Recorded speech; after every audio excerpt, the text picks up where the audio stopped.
She didn't even wait until after the ceremony. After 28 years of emotional manipulation, after countless moments of sabotage disguised as motherly concern, after telling everyone in Willowbrook that she was so proud of her daughter, my mother leaned in during the processional and whispered 5 words that were meant to destroy me. "You don't deserve this happiness." What she didn't expect was that my wireless microphone was still on from the sound check, and every single one of our 150 wedding guests heard me respond with words that would end her reign of terror forever. Before we jump back in, tell us where you're tuning in from, and if this story touches you, make sure you're subscribed, because tomorrow I've saved something extra special for you. My name is Victoria Hayes, and from wherever you're watching this, stay with me. Have you ever had someone who was supposed to love you unconditionally try to destroy the most important moment of your life, only to discover you were finally strong enough to fight back? It was supposed to be the perfect wedding day, October 15th, 2023, at the historic mansion at Riverside Gardens in Millfield Valley. The leaves were just beginning to turn, the weather was crisp and clear, and everything had fallen into place exactly as I dreamed. My dress was a vintage-inspired gown with delicate lace sleeves that had belonged to my late grandmother Rose. The flowers were autumn ponies and eucalyptus, arranged in mason jars that gave the whole venue a rustic elegance that felt like me. Most importantly, I was marrying Nathan Crawford, the kindest man I'd ever known. We'd met 3 years earlier at a bookstore coffee shop where I worked as a manager, and he'd been a regular customer who always ordered the same thing, a large coffee with oat milk and a blueberry muffin, while working on his laptop in the corner booth. It took him 6 months to work up the courage to ask me out, and when he finally did, it was with a handwritten note tucked inside a book of poetry he was returning, even though I knew he'd bought it just to have an excuse to talk to me. Nathan was everything my mother had taught me I couldn't have. He was stable where she said I was too chaotic to deserve stability. He was gentle where she said I was too difficult to deserve gentleness. He was supportive where she said I was too selfish to deserve support. In the 3 years we'd been together, he'd never once raised his voice at me, never made me feel stupid for having emotions, never used my vulnerabilities against me in an argument. He was, in other words, the opposite of every relationship my mother had ever modeled for me. The morning of the wedding started early. I was staying in the bridal suite at the Riverside Inn with my maid of honor, Jenna, and my 2 bridesmaids, Chloe and Rachel. These women were my chosen family, friends who'd supported me through everything, who'd celebrated my engagement without reservation, who'd helped me plan a wedding that felt authentically like Nathan and me, rather than some performance for other people's approval.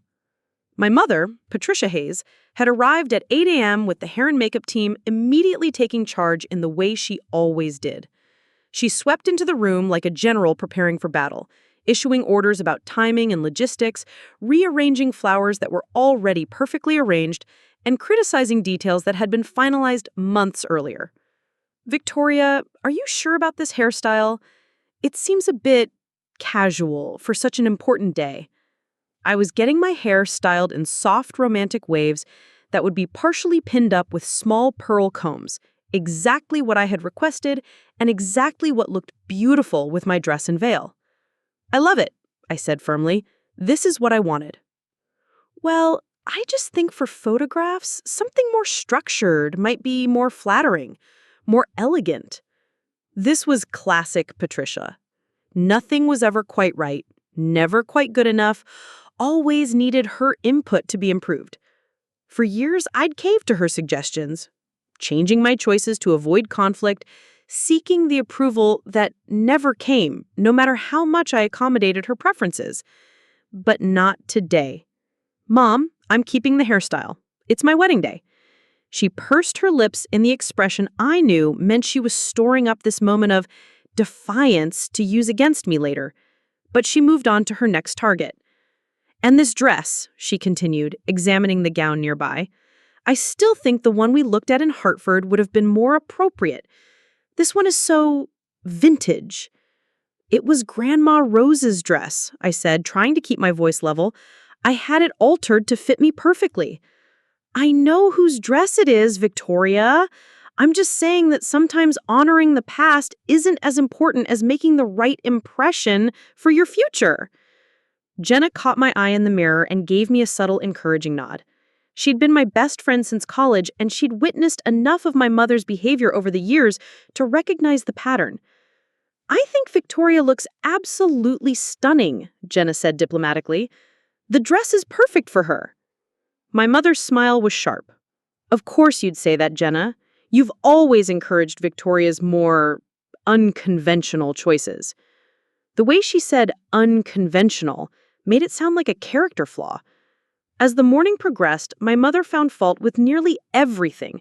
The flowers were too informal, the venue was too rustic, the menu was too casual, the guest list included too many of my friends and not enough of her social circle from the country club.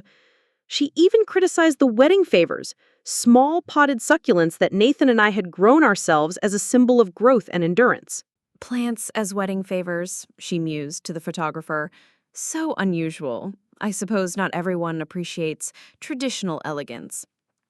But the worst moment came during the final preparations, when my mother pulled me aside for what she called a mother-daughter moment. "Victoria, I need you to understand something," she said, her voice taking on that serious tone that had always made my stomach clench with anxiety. "Marriage is hard. It requires sacrifice and compromise, and frankly, I'm not sure you're prepared for that level of commitment." "What do you mean?"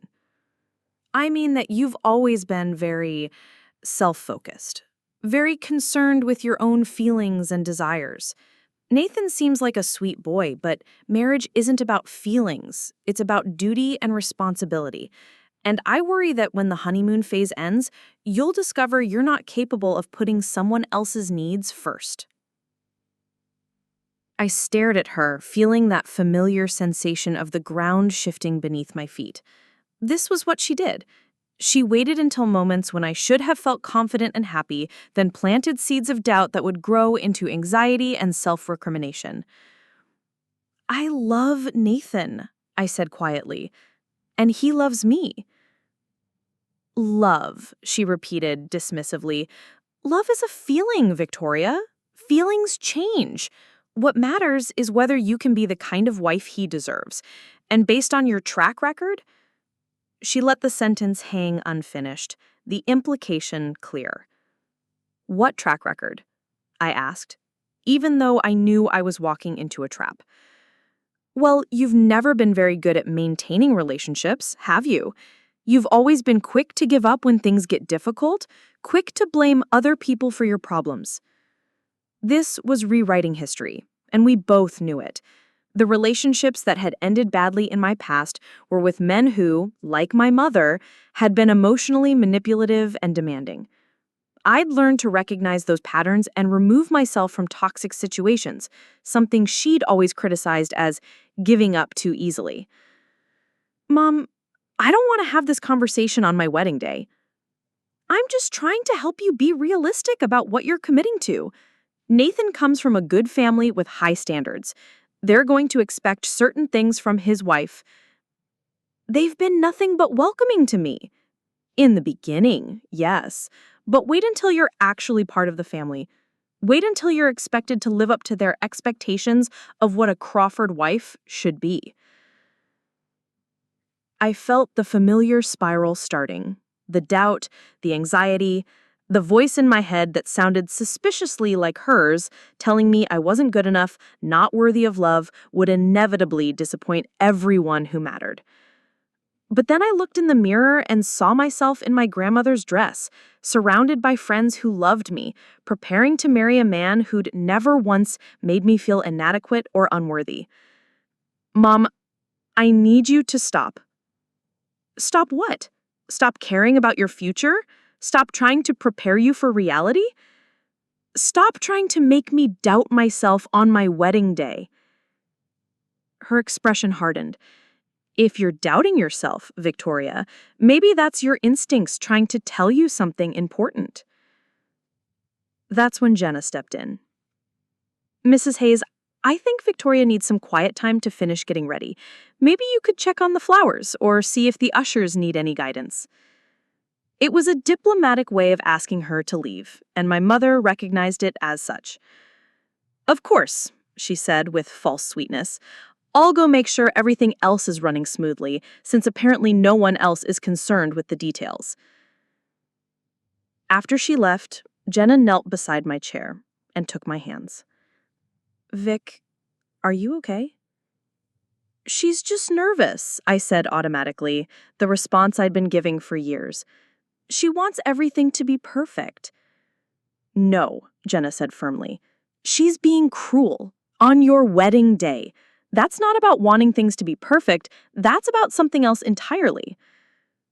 I looked at my reflection again, seeing the doubt my mother had planted written across my face. What if she's right, though? What if I'm not cut out for this? What if I disappoint Nathan? Victoria Elizabeth Hayes, Jenna said, using my full name the way she always did when she was about to deliver hard truths. That man worships the ground you walk on. He lights up every time you enter a room. He spent the last 3 years showing you every single day that he thinks you're perfect exactly as you are. But what if... No what ifs.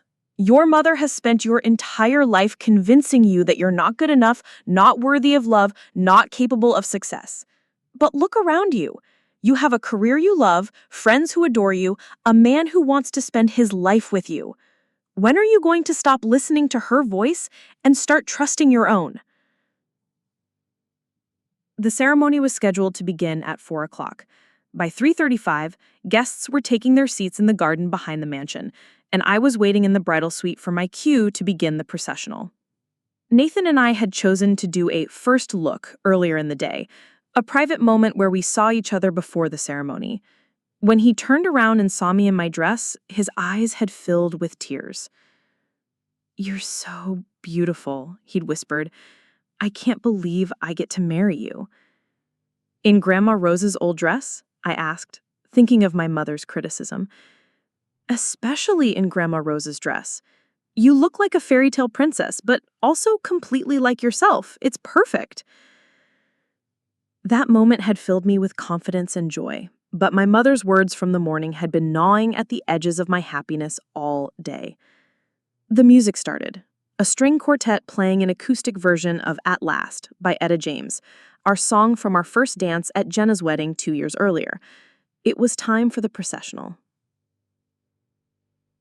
My bridesmaids walked down the aisle first, looking beautiful in their sage green dresses, followed by Jenna in a slightly darker shade.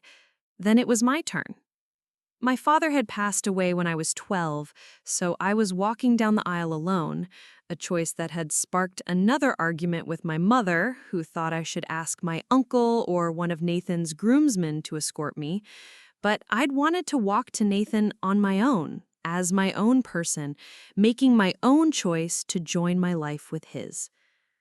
The wireless microphone had been clipped to my dress during the sound check earlier, when Nathan and I had practiced our vows with the officiant. We'd forgotten to remove it during the photos and final preparations, but since it was hidden beneath the layers of fabric and flowers, no one had noticed. I stepped onto the white runner that led down the aisle between our guests, and my heart swelled as I saw Nathan waiting for me at the altar. He was wearing a navy blue suit with a sage green tie that matched the bridesmaids' dresses, and his face was radiant with joy and love. Our guests stood and turned to watch me approach, smiling and some wiping away tears. I could see Nathan's parents, Robert and Linda Crawford, beaming with pride. I could see my college professors who'd become mentors and friends, my coworkers from the bookstore, Nathan's college roommates who'd welcomed me into their friend group immediately. And I could see my mother in the front row, her expression unreadable. I was halfway down the aisle, my heart full of love and excitement, when my mother stepped slightly into my path and leaned in close. To everyone watching, it probably looked like she was offering me a last-minute word of encouragement or blessing, a sweet mother-daughter moment before I joined my life to Nathan's. Instead, she whispered, "You don't deserve this happiness." The words hit me like a physical blow. On my wedding day, in front of everyone we loved, surrounded by joy and celebration, my mother had chosen to deliver one final, devastating attack on my sense of worth. But what happened next changed everything. Because in that moment, something inside me snapped. Not broke, snapped into place, like a puzzle piece finding its proper position after years of being forced into the wrong spaces. I stopped walking. I looked directly at my mother, and in a voice that was calm, clear, and amplified by the wireless microphone that was broadcasting to every speaker around the garden, I said, "You're absolutely right, Mom. I don't deserve this happiness. I deserve so much more than I ever thought possible, because I finally learned the difference between someone who loves me and someone who wants to control me. And Nathan loves me." The garden went completely silent. 150 people heard every word. But I wasn't done. "For 28 years, you've told me I wasn't good enough, wasn't worthy of love, wasn't capable of making anyone happy. And for 28 years, I believed you. But standing here, looking at Nathan, surrounded by people who actually love and support me, I realized something." I turned slightly so I was addressing not just my mother, but the entire gathering. The problem was never that I wasn't good enough. The problem was that I was listening to someone who was determined to make me believe I wasn't good enough. Someone who needed me to stay small and doubtful so she could feel important and needed. My mother's face had gone pale, then red, then pale again. "Victoria, stop this immediately." "No," I said, still speaking into the microphone. "I'm done stopping. I'm done shrinking myself to manage your insecurities. I'm done apologizing for being happy when my happiness threatens your need to be the center of attention." I could see Nathan at the altar, his face cycling through confusion, realization, and then something that looked like fierce pride. He started walking toward me, not to rescue me, but to stand beside me. "I do deserve this happiness. I deserve a partner who celebrates my successes instead of minimizing them. I deserve a family that supports my dreams instead of discouraging them. I deserve people in my life who love me because of who I am, not in spite of it." Nathan squeezed my hand again and leaned in to whisper in my ear, "I have never been more proud to be marrying you than I am right now." We walked the rest of the way to the altar together while the applause continued. The officiant, Reverend Matthews, looked slightly stunned but pleased as we took our positions. "Well," he said into his own microphone, "I've been officiating weddings for 30 years, and I've never seen a bride handle family drama with such grace and courage. Should we proceed with the ceremony?" "Please," I said, grinning so widely my cheeks hurt. And we did. We exchanged vows that we'd written ourselves, vows about choosing each other every day, about building a life based on mutual respect and support, about creating the kind of family we wanted to be part of. Nathan's vows included a line about loving my strength and my refusal to settle for less than I deserved, a line that made me cry happy tears and made the guests applaud again. When Reverend Matthews pronounced us husband and wife, Nathan kissed me with such passion and joy that I forgot there was anyone else in the world. As we walked back up the aisle as a married couple, I noticed my mother was no longer in her seat. Several guests told me later that she'd gathered her things and left immediately after my speech, driving away in her car without speaking to anyone. I felt nothing. No guilt, no sadness, no regret, just relief. The reception was the most joyful party I'd ever attended. People kept coming up to me to say how much they'd needed to hear what I'd said, how it had inspired them to think about their own family relationships, how proud they were of me for standing up for myself. "I wish I'd had your courage with my mother-in-law," said one of Nathan's aunts. "You just gave me permission to set some boundaries with my own toxic family," said a college friend. "That was the most honest moment I've ever witnessed at a wedding," said our photographer. "I hope you don't mind, but I caught some of it on video. It's going to make the most incredible addition to your wedding film." As the evening wound down, Nathan and I found ourselves alone on the terrace outside the reception hall, still in our wedding clothes, looking up at the stars. "Are you okay?" he asked. "I know that couldn't have been easy." "I'm more than okay," I said honestly. "I feel free. Like I just broke out of a cage I didn't even realize I'd been living in." "She might try to come back," Nathan said gently. "She might apologize or try to make amends. She might. But if she does, it'll be on different terms. I'm not the same person who walked down that aisle this afternoon." "No," Nathan agreed, pulling me closer. "You're the person you were always meant to be. The person I fell in love with, just braver." That night, as we checked into the honeymoon suite at the Riverside Inn, I realized that my wedding day had been perfect after all.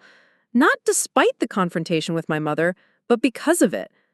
For the first time in my life, I'd chosen my own happiness over someone else's need to control me. I'd spoken my truth in front of everyone who mattered, and instead of rejection or judgment, I'd received support and love.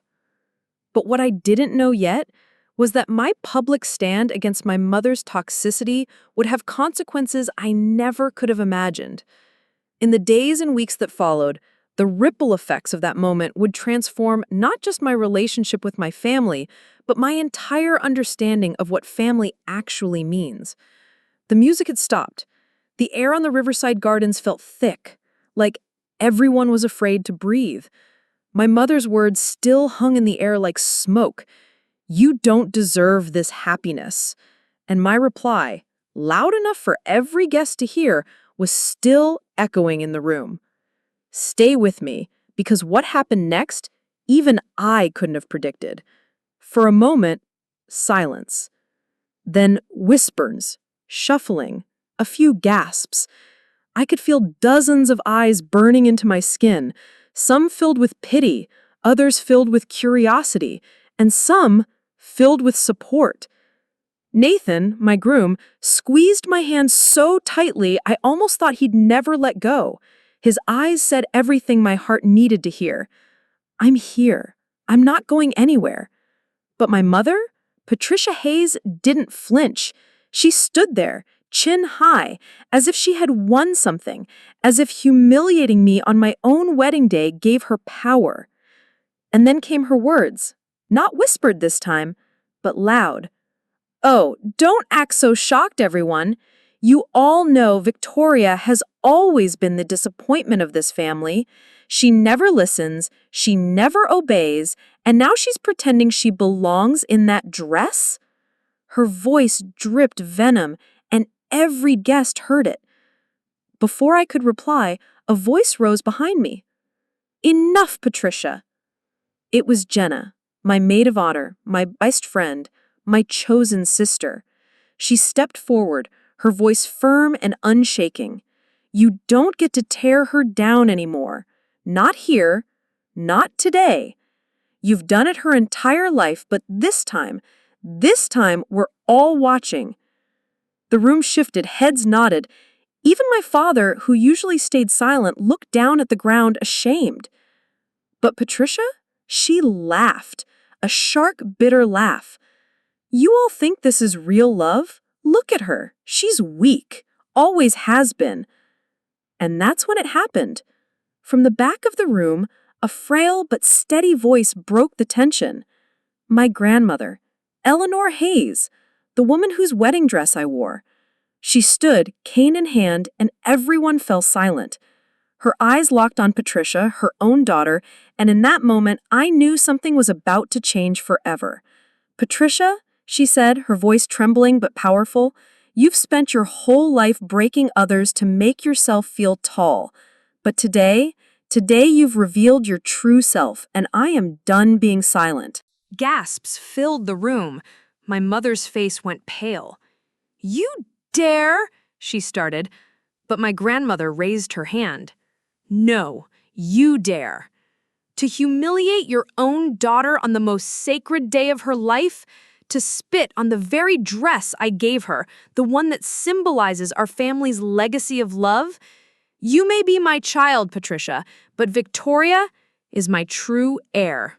And with those words, my grandmother walked slowly forward, each step echoing like thunder. Patricia's mask cracked. For the first time, I saw fear flash across her face. The guests were no longer whispering, they were staring at her, judging her. And then my grandmother reached me, placed her hand gently on mine, and whispered, loud enough for everyone to hear, Victoria, from this day on, you are free. But just as relief began to wash over me, Patricia did something none of us expected. She stormed out, and as the heavy doors slammed shut, I heard her final words echo back into the hall. You think you've won? This isn't over. The entire wedding hall was frozen. My heart pounded. What did she mean? What was she planning? The doors of the Riverside Gardens slammed shut with a thunderous echo, and for the first time that day, I felt my chest finally expand, as if I had been holding my breath for hours. Patricia was gone. My mother, my tormentor, had left my wedding hall in a storm of venom and rage. But the silence she left behind was far louder than her words. The guests shifted uncomfortably in their seats, some staring at their plates, others at me. The whispers spread like a current through water. Everyone had witnessed it, every cruel syllable, every crack in my mother's mask. Nathan's hand never left mine. His thumb rubbed slow circles against my palm, grounding me. He leaned in, his voice low but firm. Victoria, we don't have to continue if you don't want to. I turned to face him, and for a moment I almost gave in to the temptation of fleeing, just the two of us, escaping this hall full of eyes. But then my gaze caught my grandmother's Eleanor's steady eyes. She stood with her cane, shoulders squared, her silver hair a crown of quiet defiance. No, I couldn't run. Not anymore. I straightened my back and looked out at the sea of faces. We're continuing, I said firmly. This is still our wedding day. The guests exhaled in unison, as though I had just released them from a spell. Applause erupted, not loud and joyous, but soft, supportive, enough to tell me they were with me. The ceremony continued, but nothing about it felt normal. Every vow I spoke to Nathan carried the weight of defiance. Every smile I forced felt stitched together with threads of pain. When we kissed, the cheers sounded almost desperate, as though the guests themselves needed this happy ending even more than I did. But the air still hummed with unease. Every clink of a champagne glass seemed too sharp, every laugh too fragile. Patricia's absence was a shadow over everything. At the reception, Jenna stuck close to me like a shield. Ignore the stares, she whispered as she adjusted my veil. They're not judging you, they're judging her. And yet every time I turned my head, I caught someone whispering about what Patricia had said, about what it meant. You don't deserve this happiness. The words wouldn't leave me. They echoed with a poisonous rhythm, as though she had carved them into my bones. I tried to lose myself in the music, in Nathan's arms as we swayed through our first dance, but I could feel the tension building, like a storm on the horizon. It wasn't just about today. It was about decades of wounds, and I had the sinking feeling the worst was yet to come. After dinner, I found myself beside my grandmother. She sat at a small round table, sipping tea while the rest of the room indulged in champagne and laughter that sounded slightly too forced. She looked at me with the kind of eyes that could strip away every layer of armor I'd built. Victoria, she said softly, motioning for me to sit. I lowered myself into the chair. The weight of my dress reminded me of the legacy I wore. Her dress, her history, her love. She reached for my hand, her skin paper-thin, but her grip unyielding. I need to tell you something. Something I should have told you long ago. My stomach nodded. What is it? Her gaze flickered across the room, toward where my father sat silently nursing a drink. He hadn't defended me. Not once. Your mother wasn't always this way, Eleanor. When she was young, Patricia was radiant, brilliant. She had dreams of being an artist. But when she married your father, she put those dreams aside. She thought family would fulfill her, but it didn't. She resented it. She resented, well, me. And worst of all, she resented you. My words pierced me sharper than a dagger. Me? But why? Because, Eleanor whispered, leaning closer, when you were born, I saw everything she had lost. You were free, unapologetic. Even as a little girl, you had a fire she had buried. She hated you for it. Tears pricked my eyes. So all of this, every cruel word, every look of disgust, it wasn't about me? Eleanor shook her head. It was never about you, child. It was about her own emptiness, but instead of facing it, she made you carry it. My hands trembled. I felt both relieved and devastated. Relieved that I wasn't inherently broken. Devastated that my own mother had chosen to poison me with her bitterness. Nathan appeared then, kneeling beside me. He slipped his arm around my waist and kissed my shoulder, grounding me again. You don't have to carry her pain anymore, he whispered. But just as I felt the smallest flicker of peace, Jenna rushed towards us, her face pale. Victoria, you need to come outside now. I followed Jenna out to the gardens, my dress dragging against the gravel. The night air was cool, the lamps glowing golden against the trees. And there, standing by the gate, was Patricia. My heart dropped. She hadn't left after all. Her eyes were wild, her hair slightly undone from her storming exit. But her lips were curled in a smile that chilled me to the bone. I told you, she said, her voice calm in a way that scared me more than her shouting ever could. This isn't over. Nathan stepped in front of me instinctively. You're not welcome here, Patricia. But she ignored him, her gaze fixed only on me. You think you've won, don't you? Surrounded by friends, draped in my mother's dress, thinking you've broken free of me. She took a step closer, her heels crunching on the gravel. But you don't know the whole truth, Victoria. You never have.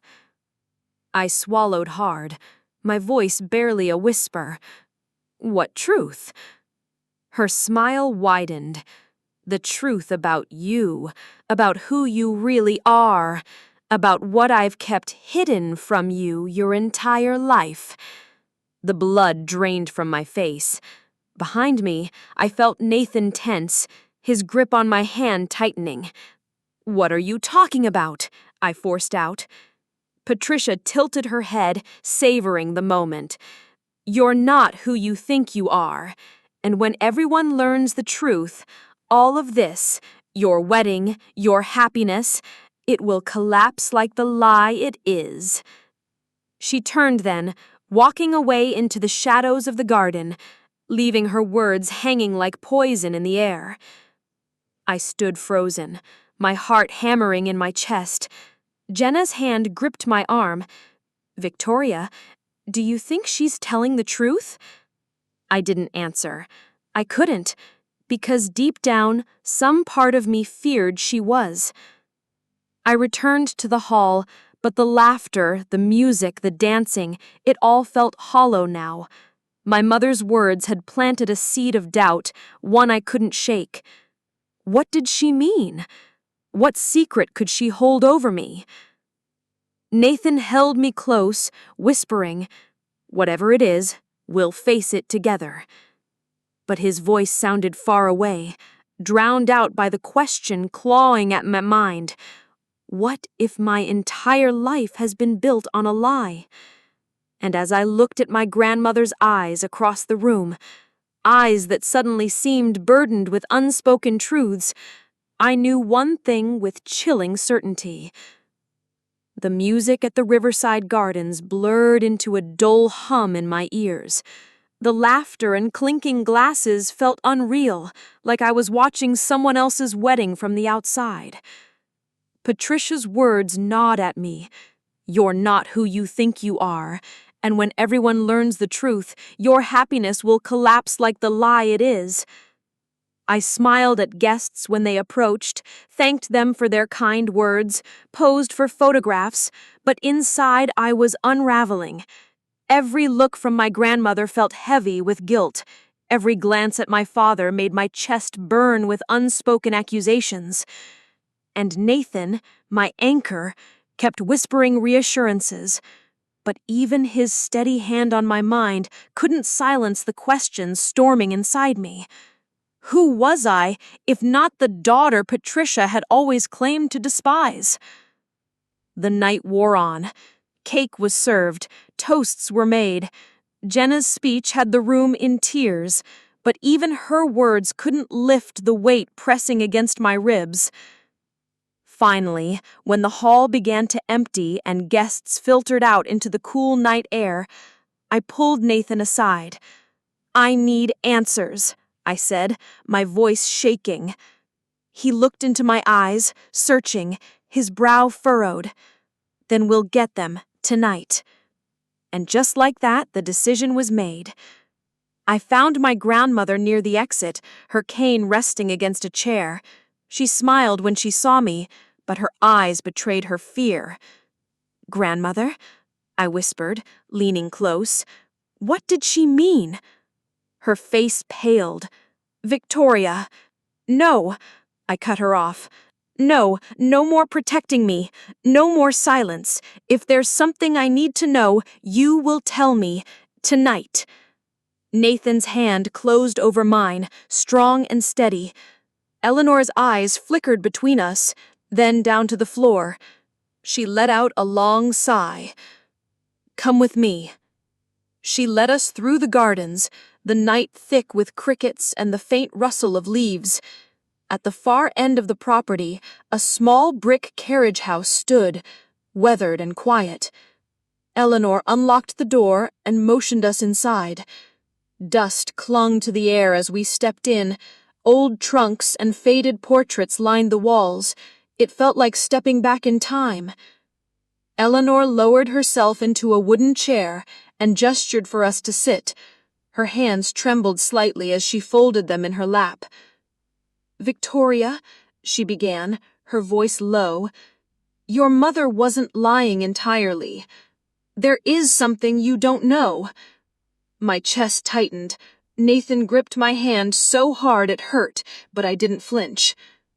You are not your father's daughter." The words split the air like lightning. I blinked, unable to comprehend. What do you mean?" Eleanor's eyes glistened.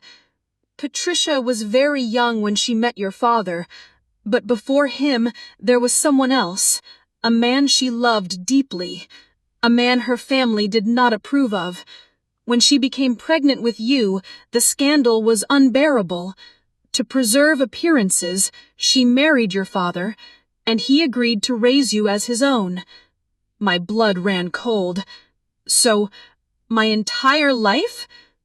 "Yes," Eleanor whispered, tears rolling down her cheeks. "Patricia resented you not only because you reminded her of her lost dreams, but because every time she looked at you, she saw the man she couldn't have. You were the embodiment of her shame and her secret." The room spun. The walls closed in. My father wasn't my father. My mother wasn't just cruel. She was cruel because she hated what I represented. Nathan's arms wrapped around me instantly, holding me as I shook. "Why didn't anyone tell me?" I demanded through tears. Eleanor's voice broke. "Because I thought protecting you from the truth would spare her hatred, but it only fueled it." I stormed back into the hall where my father still lingered, speaking to an old colleague.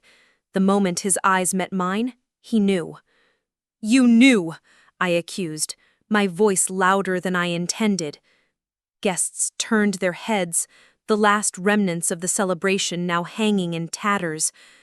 His lips parted, but no words came. His silence was my confirmation. "All these years," I spat, "you let her torment me, you let her destroy me, and you never once told me why." He looked down, shame etched into every line of his face.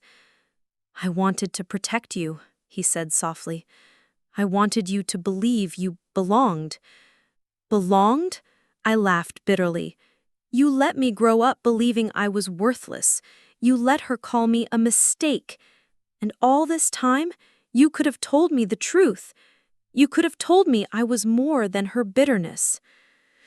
Tears blurred my vision. Nathan stepped forward, wrapping an arm around me, glaring at my father with a fury I had never seen in him before. "You don't deserve her," Nathan said coldly, "and you don't deserve to call yourself her father." My father said nothing, and in that silence, I realized I had lost him long ago. The heavy doors creaked open again. Patricia stood there, her face flushed, her eyes blazing. "I see you told her," she sneered at Eleanor. "So much for keeping family business quiet." I turned to face her, my tears drying into resolve. "You wanted me to hear it, didn't you? You wanted me broken." Her smile was sharp as glass. "You think you're free now? No, Victoria. You're nothing but a stain, a reminder of the man I should have married. You are the living proof of my humiliation." But before she could spew another word, Eleanor stood. Her cane clattered to the floor as she pointed a trembling finger at Patricia. "Enough!" My grandmother roared, her frail body trembling with fire. "You have poisoned this family long enough. You may be my daughter, Patricia, but I will not let you destroy my granddaughter any longer." The hall went silent. Every guest who remained was watching, rapt. Patricia's face twisted in rage.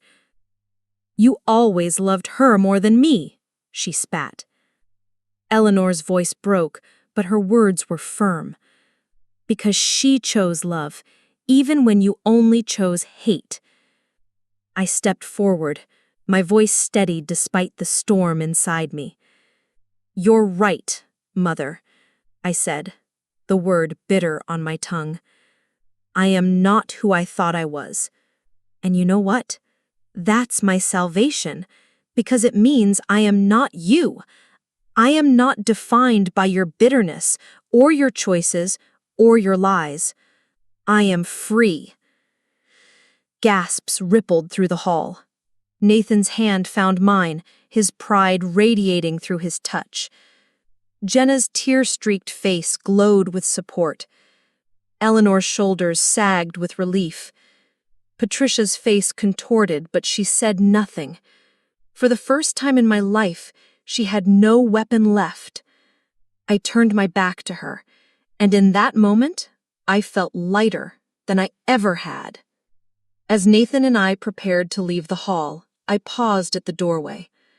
I turned back, meeting Patricia's venomous gaze one last time.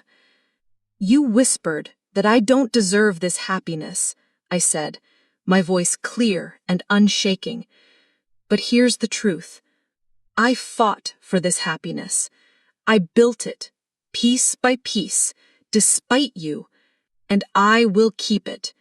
You can't take that from me." Her lips parted, but no sound came.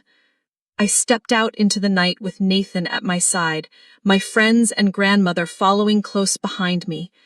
The stars above seemed brighter than I had ever seen them. For the first time in my life, I wasn't running from my past. I was walking into my future. And Patricia Hayes, my mother, my tormentor, my shadow, was nothing more than a voice fading into the dark. The night after my wedding should have been filled with laughter, champagne, and promises of forever. Instead, it was filled with whispers. Even as Nathan and I settled into the honeymoon suite at Riverside Gardens, I could hear the echoes of Patricia's venom lingering in my mind. You're not who you think you are. When everyone learns the truth, your happiness will collapse like the lie it is. I wanted to believe that walking away from her was the end, that I had finally broken free. But deep inside, I knew Patricia Hayes wasn't finished. She never was. And I was right. 3 days later, while Nathan and I were still in Millfield Valley, Jenna burst into our hotel room with her phone in hand. "Victoria, you need to see this." She handed me the phone, and my stomach dropped. It was a blog post, local, but with enough reach to sting. The headline blared, "Bride's Secret Parentage Exposed at Riverside Gardens Wedding Scandal." Beneath it was a grainy photo of me in my gown, tears on my cheeks. The caption twisted the truth. "Sources reveal Victoria Hayes, daughter of Patricia Hayes, is not the biological child of Mr. Hayes." Guests were shocked when tensions erupted at her wedding. It went on, painting me as a liar who had hidden her scandalous birth to trap Nathan into marriage. My hands shook as I scrolled. Who would... But I stopped myself. Of course I knew. Patricia. Jenna confirmed it. She's been talking to reporters, feeding them lies. She wants everyone to believe you're tainted. Nathan took the phone, his jaw tightening as he read. "She won't stop, Victoria. She wants to destroy you." I pressed a hand to my chest, struggling to breathe. My wedding day, the one moment that was supposed to be mine, was now smeared across headlines as scandal. But it wasn't just about me. It was about my grandmother, about the dress, about the Crawford name, Nathan's family. Patricia wasn't just targeting me, she was targeting everyone connected to me. That evening, we returned to Eleanor's estate. She sat in her parlor, staring into the fire, as though she had been waiting for us. "I knew she would do this," Eleanor whispered when I showed her the article. Her voice was tired, but her eyes were sharp. "She said there's more," I told her, "that I don't know everything." Eleanor closed her eyes, and I saw tears slip down her cheeks. "Then it's time." She stood slowly and led us to a locked cabinet in the corner of the room. From it, she retrieved a small tin box, the paint chipped with age. She held it like it weighed more than gold. "This belonged to your mother once," she said softly, "and to the man she loved before she married your father." My heart pounded. Nathan placed his hand over mine as Eleanor lifted the lid. Inside were letters, yellowed with age, photographs, faded, edges curling, and at the very bottom, a silver pendant in the shape of a lark. I lifted one photograph and froze. A man stood there, dark hair, strong jaw, eyes hauntingly familiar, eyes I had seen every morning in the mirror. "This," I stammered, "this is him?" Eleanor nodded. His name was Samuel Grayson. He was a musician, a wanderer. Patricia loved him, but the family forbade it. He wasn't wealthy, wasn't established. When she became pregnant, they forced her to end it. She married your father instead. The letters confirmed it. Love notes written in Samuel's messy scrawl, words dripping with devotion. "I don't care what they say, Patricia. You and I belong together, and if this child is ours, then she will be our proof of love." Tears blurred my eyes. For the first time, I saw a piece of myself reflected in someone else. "Is he," I whispered, "alive?" Eleanor hesitated. We don't know. He disappeared shortly after Patricia married.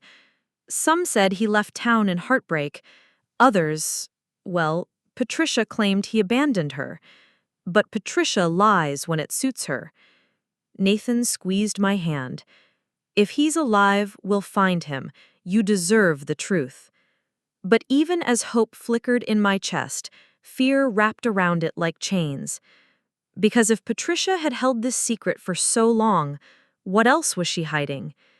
It didn't take long for her to strike again. At the Crawford estate, Nathan's parents received an anonymous envelope. Inside, copies of the letters from Samuel to Patricia, photos, and a note in Patricia's familiar handwriting. Is this the kind of woman you want tied to your family name? A bastard child of scandal and shame. When Nathan's mother showed it to me, her eyes were full of compassion, but also fear. Victoria, we love you, but you must see what Patricia is trying to do. She's trying to undermine your place here. My throat tightened. She'll never stop. She'll ruin everything just to see me fall. Nathan's father, stern and practical, spoke firmly. Then you must decide. Do you run from her, or do you fight her? The room fell silent. My mind raced. I had spent my life running from Patricia's shadow, but maybe, just maybe, it was time to turn and face it. That night, I couldn't sleep. I sat by the window, the moonlight silver against the garden below. The lark pendant lay in my hand, cool and heavy. Nathan stirred in bed and sat up. He said, "Talk to me." I shook my head. What if she's right? What if I don't deserve this? What if I'm just a mistake? Nathan crossed the room and knelt beside me. His hands cupped my face, forcing me to meet his eyes. You are not a mistake, he said firmly. You are strength, you are love, you are mine, and no whisper from her lips will change that. Tears spilled down my cheeks as I buried myself in his arms. His words wrapped around me like armor. But even as I clung to him, a dark thought gnawed at me. Patricia wouldn't stop with whispers. She would bring war. And the next move she made would shake us all. The following week, Patricia returned to Millfield Valley, but not quietly. She held a gathering, inviting journalists, old family friends, even members of the local council. And there, with a glass of wine in hand, she spun her story. My daughter deceived us all, she announced to the room. She stood in my mother's wedding gown, pretending to be a rightful heir, when in truth she was born of scandal and shame. She doesn't deserve the Hayes name, nor the Crawford one. She has tricked everyone. The headlines multiplied. The whispers grew louder. My world shrunk under the weight of her lies. But amidst the chaos, Jana brought me something unexpected.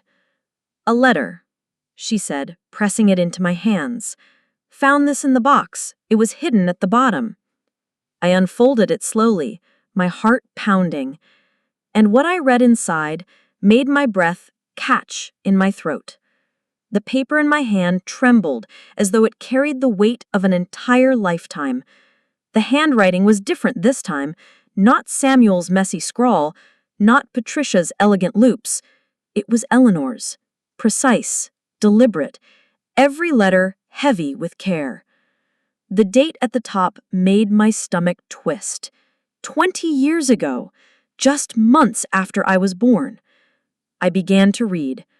My dearest granddaughter, if you are reading this, then fate has forced the truth into the light before I was ready to speak it aloud. You were born in love, though the world may tell you otherwise. Your mother and Samuel wanted you, but fear and pride poisoned their courage. Patricia was too bound by the Hayes family name to choose him. And Samuel? Samuel was threatened into leaving. He did not abandon you. He was driven away. I saw it with my own eyes. The Hayes family, your grandfather most of all, warned him to disappear or suffer consequences he could never survive. They told him if he truly loved you, he would vanish for your sake. And so he did. If Patricia ever says he abandoned her, do not believe her. The truth is more complicated and more cruel. But you, Victoria, are not shame. You are not sin. You are the proof that love can exist even in the darkest corners of deceit. When the day comes that this secret rises, remember this. Your life is your own. You are never a mistake. And if you search for him, perhaps you may yet find him. With all my love, Eleanor Crawford. My hands shook as the words blurred before me.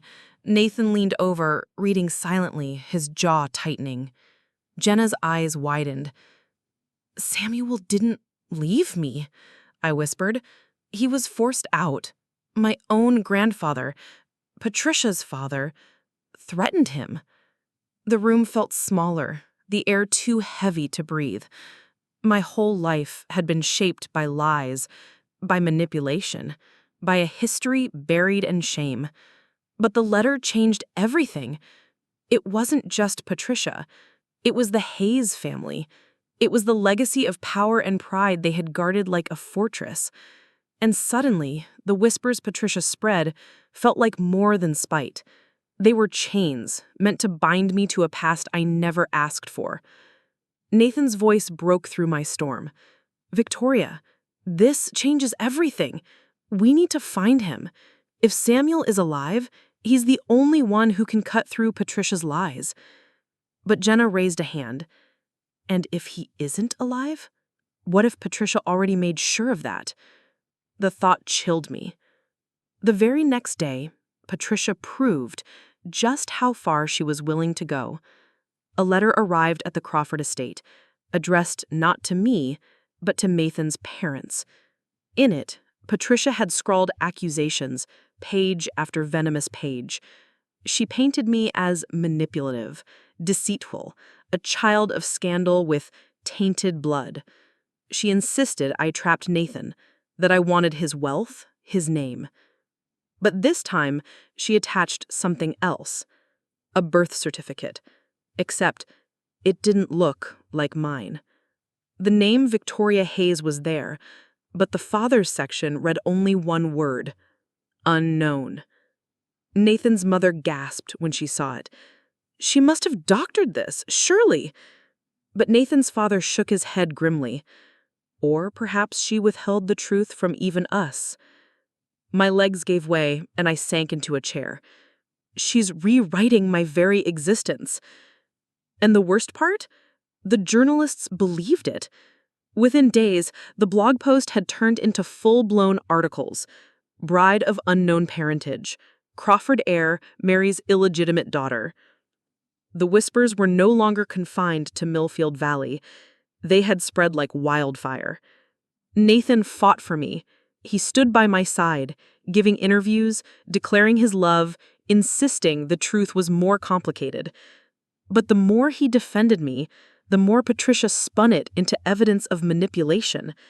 She's bewitched him, she told the press, just like she tricked me into believing she was mine.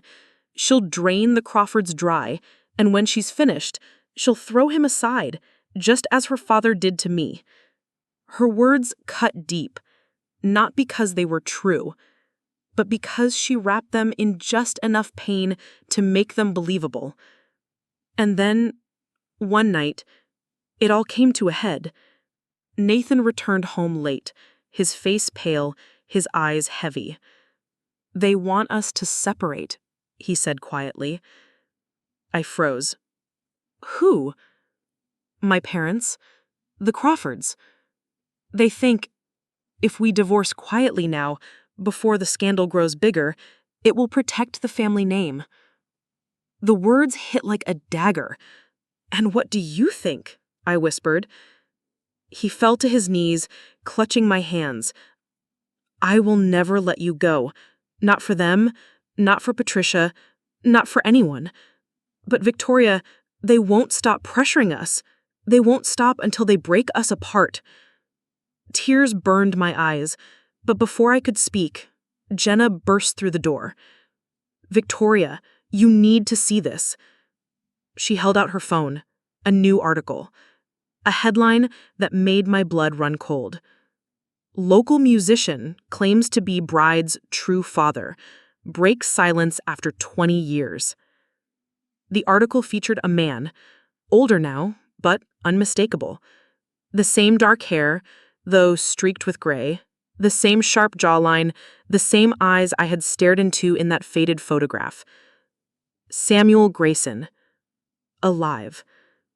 He claimed the Hayes family had driven him away, that he had spent decades living in silence, carrying the guilt of abandoning the woman he loved and the child he had never met. "I was told if I stayed, I'd ruin her," he confessed to the reporter. "But I see now, Patricia never needed protecting. She needed someone to control. And Victoria, she deserved better than to grow up in the shadows of lies." I dropped the phone, my heart pounding so loudly I could barely hear Jenna's voice. "He's alive. He's here. He wants to see you." Nathan gripped my shoulders. "This is our chance, Victoria. He can prove Patricia wrong. He can tell the truth." But fear coiled inside me. Because if Samuel was stepping back into the light, then Patricia would stop nothing to silence him. We arranged to meet him in secret, at a small cafe on the edge of town. The rain poured down that night, streets glistening like glass as Nathan and I walked inside. There, in the corner, sat the man from the photograph. Older, weathered, but his eyes, Beau's eyes were mine. When he looked at me, the cafe seemed to fall away. "Victoria," he whispered, his voice breaking, "you have your mother's smile, but those eyes, those are mine." Tears spilled down my cheeks as I sank into the chair opposite. Nathan sat beside me, silent but steady. "You didn't leave," I choked. "Eleanor told me they forced you." Samuel's hands trembled as he reached across the table. "I wanted to stay. God, I wanted to stay. But Patricia's father, he said, if I didn't disappear, he'd ruin us all. He had power, money, influence. I was nothing but a musician. I thought maybe if I left, Patricia would protect you. But instead, she turned you into a weapon. And for that, I will never forgive myself." The pain in his voice cut deeper than any of Patricia's words ever could. Because it wasn't just my life that she had poisoned, it was his too. But before I could respond, the cafe door slammed open. And there she was. Patricia. Her eyes burned with fury as she stormed toward us. "You," she hissed at Samuel. "How dare you crawl out of the gutter after all these years?" Samuel stood slowly, squaring his shoulders. "The truth always finds a way out, Patricia, and you can't bury it forever." Her lip curled. "The truth? The truth is you abandoned me. You abandoned her. And now you think you can waltz back into her life and undo decades of pain? No, you don't get to rewrite the story. I do." She turned to me then, her voice dripping with venom. "And you, Victoria? You think this man will save you? He's weak. He always was. That's why I had to cut him out. Because he wasn't worthy of you. He wasn't worthy of me." The cafe had gone silent, every patron frozen, watching the scene unfold like a play. I rose to my feet, my voice trembling but fierce. "No, Patricia. The truth is, you were never protecting me. You were protecting yourself. You were ashamed of him, ashamed of me. And you've spent your entire life trying to bury us both because you couldn't bear the world knowing you weren't perfect." Her eyes narrowed, and for the first time I saw fear flicker there. Because she knew The truth was slipping from her grasp. But Patricia Hayes wasn't done yet, and the next words out of her mouth would shatter everything I thought I knew. The cafe was silent, rain hammered against the windows, thunder rolling in the distance as if the world itself leaned closer to listen. Patricia stood inches from me, her breath sharp, her eyes aflame. But for the first time, though, I noticed the cracks in her armor, her trembling hands, the faint quiver in her jaw. She wasn't just angry, she was terrified. "You think I'm ashamed?" she spat, her voice trembling with rage. "You think that's why I kept him away? Why I lied? No, Victoria. I lied because if you ever knew the full truth, you would hate me more than you already do." I froze. "What are you talking about?" Patricia's eyes darted toward Samuel, her lips curled in disgust. "Tell her, Samuel. Tell her why you really disappeared. Tell her what you did." Samuel stiffened, his hands tightening into fists. "Don't twist this, Patricia. You know why I left." "Oh, I know. But you won't say it. You don't have the courage, so I will." She turned to me then, her voice dripping with venom. "He didn't just abandon me. He betrayed me. Samuel wasn't driven away by my father. He had already run, because while he was with me, he was with someone else too." The words hung in the air like shattered glass. I shook my head. No, you're lying." Patricia's smile was brittle, triumphant. "He was with another woman, and when I found out, I told my father. He didn't chase Samuel away because of love, Victoria. He chased him away because he was filth, because he couldn't be trusted.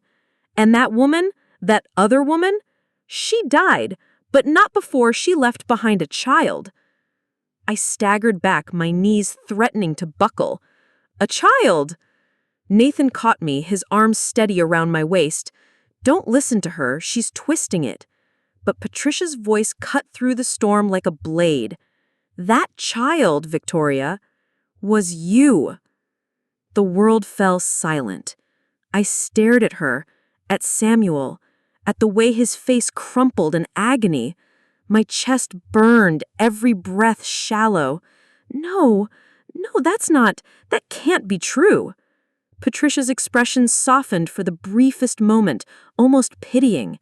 "You were never mine.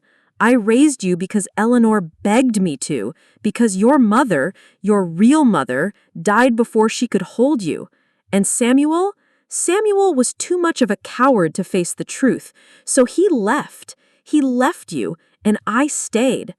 I'm the one who carried the weight. I'm the one who made you mine." The cafe spun around me, voices murmuring like distant echoes. Samuel reached out, his eyes wet with grief. "Victoria, listen to me." But I staggered back, shaking my head. No, I don't want to hear it." My voice cracked like glass. All this time, all these lies, who am I even supposed to believe? The days that followed blurred together, every moment heavy with confusion. Samuel insisted Patricia was twisting the story, that she was weaponizing half-truths. He admitted, through broken words, that he had loved another woman once, before Patricia, but claimed their relationship had ended long before me. "She wasn't your mother," he told me, his eyes pleading. "Patricia is lying to destroy me, to destroy us both." But Patricia stood firm. To anyone who would listen, journalists, townsfolk, even Nathan's parents, she spun her narrative like silk. "She is not my daughter," she declared. "I took her in out of duty, out of compassion, but I will not let her use my name, my blood, to climb into a family she doesn't belong to." The Crawfords began to waver. Nathan's father grew colder, his words sharper. Even Nathan's mother, once warm, avoided my gaze. And Nathan, oh Nathan, fought with everything he had, but I saw the strain, the exhaustion in his eyes as he battled not just Patricia, but his own family too. "I don't care whose blood runs in your veins. You're mine. You're my wife. That's the only truth that matters. By the time you read this, I may be gone, but I need you to remember what I asked of you. Victoria was never meant to carry this burden. Her mother made choices that brought pain, but her daughter should not pay for them. Protect her. Raise her as your own. Love her as I know you once loved Samuel. Do not let bitterness destroy what is left of our family. If the truth ever comes to light, let it come gently. For if Victoria learns it in anger, it will ruin her. And if she learns it in shame, it will ruin you. Do not make an enemy of your own child. Please. Eleanor. The letter trembled in my hands as tears blurred the ink. So it was true. Patricia had raised me, but I wasn't hers. My real mother was a ghost, a shadow I could never touch. Samuel had loved her once, but had he loved Patricia too? Had I been born out of love or betrayal? The answer was lost to time, but Patricia had chosen to wield the truth as a weapon, not as a gift. She hadn't protected me, she had trapped me. And that realization lit a fire inside me that no storm could quench. I went to her, alone. The Crawford estate had grown cold since the whispers began, but Patricia's house was colder still. I found her in the parlor, sipping tea as if the world hadn't shattered around us. She looked up, her eyes sharp. "Come to beg forgiveness, child?" I set Eleanor's letter on the table. "No, I came to show you this." Her hands froze around the teacup. Her face paled. "You promised her," I said, my voice steady though my heart thundered. "You promised Eleanor you would protect me, raise me as your own. But instead you let bitterness turn you into my enemy. You destroyed Samuel. You tried to destroy me, all because you couldn't bear the truth." Patricia's jaw clenched, her eyes glistening with unshed tears. For a moment, just a moment, I saw the woman Eleanor had once believed in. Then she laughed, cold, brittle. "And what will you do with this truth, Victoria? Parade it before the Crawfords? Show the world that the woman they hate was right all along? You'll destroy yourself before you ever destroy me." I leaned closer, my voice low and fierce. "No, Patricia, I'll destroy the lies. And when they're gone, you'll have nothing left to hide behind." Her mask cracked then. The teacup slipped from her hand and shattered on the floor. For the first time, Patricia Hayes looked afraid. The storm came swiftly. Eleanor's letter, Samuel's testimony, the whispers of the town, all converged like a flood. Journalists swarmed, the Crawfords panicked, and Patricia's carefully built walls began to crumble. Some still believed her, clinging to the narrative of shame, but others saw the truth at last, saw the bitterness, the manipulation, the cruelty. And me? For the first time, I stood without shame. "I am Victoria," I declared in the interview that would change everything. Not a Hayes, not a Crawford, just Victoria. My past is tangled, my blood uncertain, but my worth is my own, and I will not let anyone rewrite me again. The words echoed across headlines, across screens, across the town that had once whispered against me. Patricia watched from the shadows, her empire of deceit collapsing around her. And Samuel? Samuel wept, not with shame, but with pride. But fate wasn't finished with me yet. 1 week after the storm broke, I received a package. No return address. Inside was a single photograph. A woman, young, beautiful, holding an infant in her arms. The handwriting on the back was unmistakable. Eleanor's. "Your mother.